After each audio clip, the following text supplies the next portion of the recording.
February 25th, 1981. Each one lives in the world according to certain preconceived concepts. Whatever spiritual knowledge he thinks he may have achieved, he continues to live according to those concepts. What is it like to live with no concepts?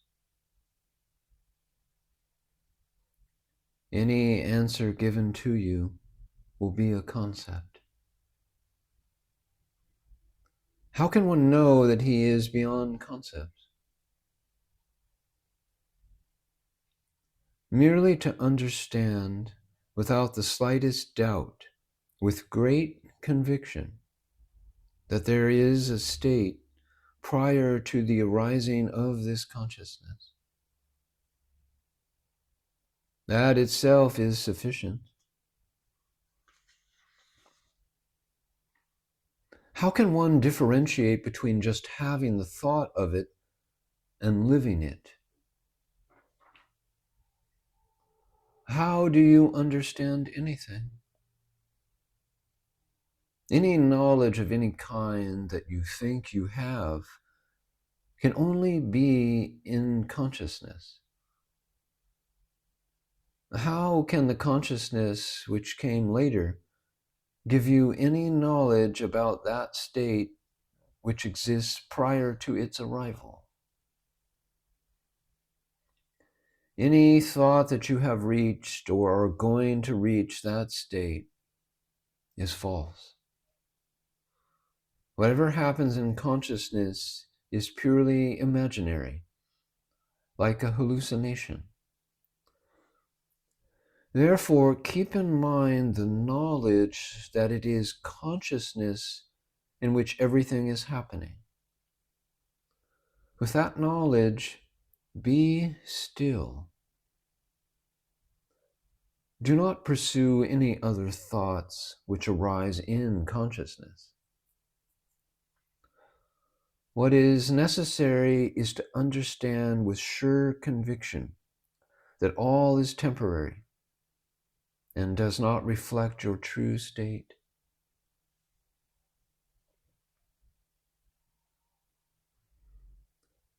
February 27th, 1981. Could Maharaj speak on the relationship between body and spirit? You must get to know your own self. This body is not your true nature. The principle by which you know I am is your true nature. What responsibility do I have towards other people? You have built your responsibilities around the teachings which you have derived from the world. But what is that you which is accepting all the responsibility? You must understand that first. You are identifying yourself as a body, and that is not self-knowledge. I don't always feel that I am the body. When I become still and concentrate, I realize that there is more than just flesh and blood there. It is a new realization for me. Have you come to the conclusion that there is no difference between different groups of people? Except that some people are more greedy and ambitious. I like to visit foreign countries, meet various kinds of people with different customs. Don't roam about. Don't come here either. Abide in quietude, peace, stability. Here we are, not engaged in any buying or selling. That knowledge I am, without concepts, is evoked or stimulated by the consciousness and peace which emanate from this place. That is why it is valuable to be with Maharaj. I am not able to speak much. Don't ask questions. If you want, you may go elsewhere. I have been with Maharaj before, and I have felt a profound effect from that visit. I understood more. Whatever the experiencer feels or thinks is all in the consciousness and is not real. It is difficult for me to express. There is no individual looking at another individual. The sense of presence is cognizing. Other than that, there is nothing. This state of consciousness, cognizing what appears in consciousness, is being witnessed as a temporary state. The alternate states of waking, sleeping, and the sense of presence are all temporary states that have come upon me. I am not the states. They have all come spontaneously and will go spontaneously. No one has any control over them. Are any of these states your true nature?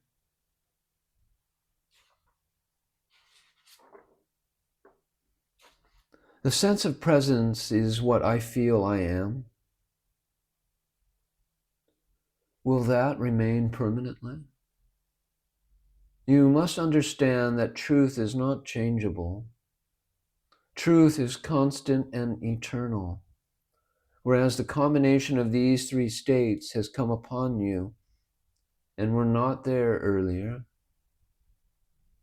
Whatever is temporary and time-bound cannot be the truth.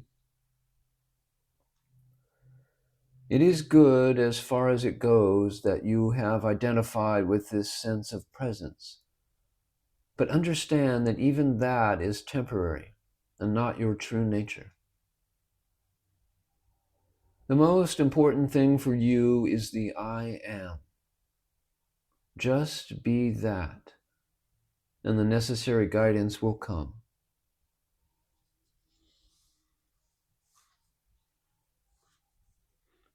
March 2nd, 1981. Maharaj has said that he used to think of himself as an individual, but now he does not, for that would be identification with the body. The fact that the body continues even afterward, the body is so strong that it can continue for a certain period, even after one realizes that he is not. Maharaj has said that when this sickness started, the last traces of individuality disappeared. What is your question? Is the identification with the body so strong? Is it such a habit that one identifies with the body even after one knows what lies beyond? It is not identification as a person, as you think. The body is an aid for the manifestation of consciousness, for experiencing. So long as this consciousness exists, it needs an instrument. Without the body, consciousness cannot exist in that form. What is lost is the feeling of being a separate entity. A yoni is like an unborn child. The consciousness is the child when it is born, and the child is sick. This material, objective body is sick. The yoni cannot be sick. This body, instrument, is disturbed and there is an imbalance. Therefore, I am not able to talk properly, nor walk properly. Only so long as you have a body do you know that you are. This applies to all other creatures also. When the body is, the knowledge I am is also there. As the ultimate, am I not aware of my being? To the absolute, the witnessing of this I amness happens.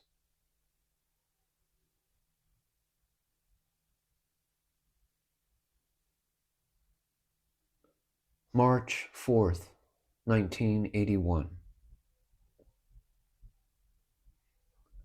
How did you get this I amness? Did it come spontaneously, or did you try for it? As the absolute, you were free from all concepts, including the primary concept, I am. Suddenly, you were caught up in this I amness. Who did it? Has it not happened spontaneously? Yes, that is true.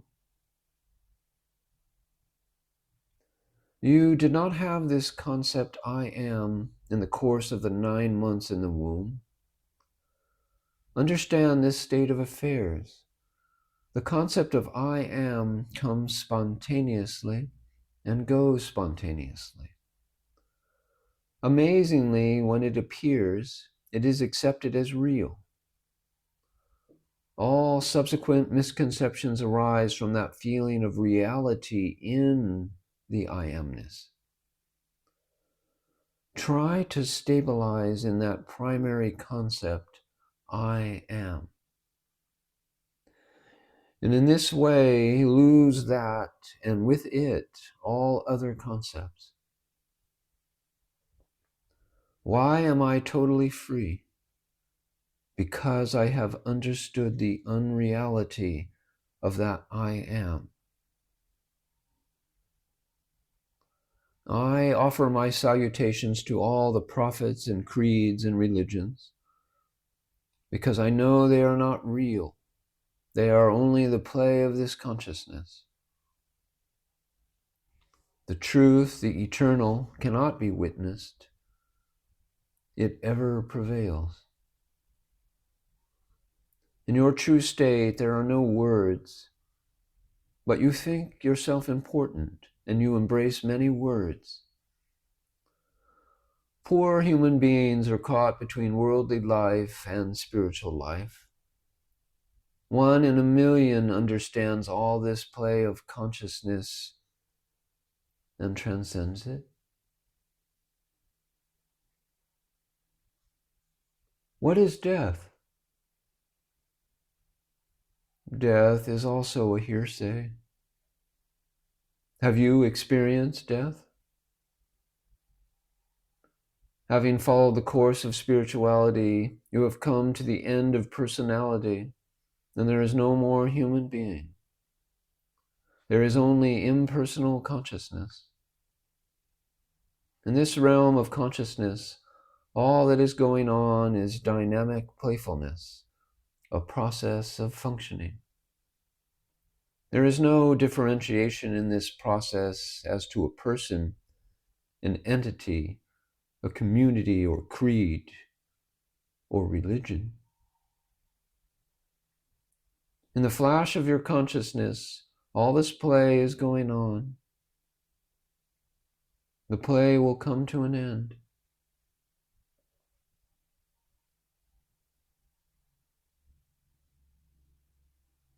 March 7th, 1981. In pursuing what Maharaj says, the result may be a type of behavior which will be considered peculiar in the world. Whose behavior? And considered peculiar by whom? All that is the essence of the 5 elements. By this apperception, the nature of the 5 elements is not going to change. The essence of the 5 elements is this momentary sense of presence. as compared to eternity. You come here with a sense of love and regard for me, and you will benefit to the extent of how you perceive me. If you continue to see me as an individual, that will be the extent of your benefits. If you see me as I see myself, and as I see you, that will be the further measure of your benefits. The real state is that state which was prior to the arrival of consciousness. Very few will have reached that state. Most of you will not want to go beyond identification with an entity or a body. This identification, which has been changing from infancy all the way to your present state, and which will continue to change in the course of time, is purely seasonal. You identify with a body on the strength of hearsay. Your parents told you that you were born on a certain date and that this body is what you are. So based on this hearsay, you formed your identity with a certain image. You may think that now you have become jnanis and that you know your identity very well. But most often, this is the case of sensory deception. Whatever your image of yourself, it is nothing but a concept. Just understand what you are and carry on your daily life to the best of your ability.